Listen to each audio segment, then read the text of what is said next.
아베 총리가 이끄는 집권 자민당의 승리는 확실해 보입니다. 한국에 대한 경제보복 조치에는 어떤 영향을 미치게 될지 도쿄에서 황보현 특파원이 깊이 들여다봤습니다.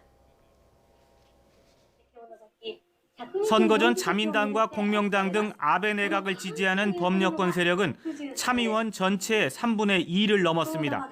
그런데도 아베 총리는 선거 전 공공연하게 이번 선거 승패의 기준을 과반으로 낮춰 잡았습니다.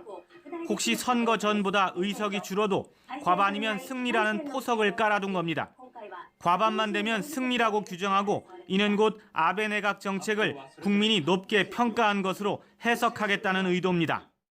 今回の参議院選挙は、もともと自民党が勝つことはもう最初から分かっている選挙です。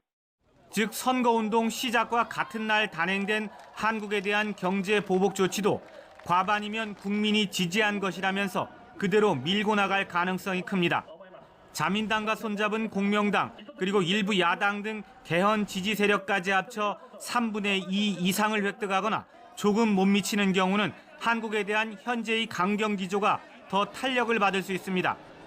과반보다 더 많은 국민 지지를 받은 것으로 해석할 수 있어 한국에 대한 보복 조치는 국민이 원하는 것이란 논리를 앞세워 더 강하게 밀어붙일 공산이 큽니다.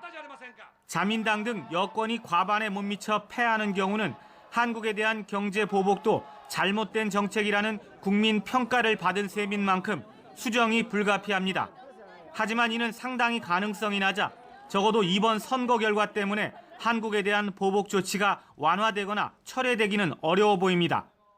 短期的にですね、近いうちに、緩和されるとか、撤回されるとかっていうようなことは参議院選挙の結果をもって影響を受けることはないというふうに考えます。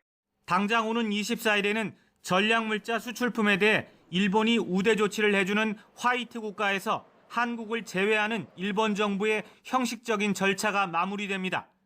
한국에 대한 추가적인 제재, 즉 보복 조치는 이번 선거 결과와 상관없이 계속 진행될 가능성이 커 보입니다. 도쿄에서 YTN 황보현입니다.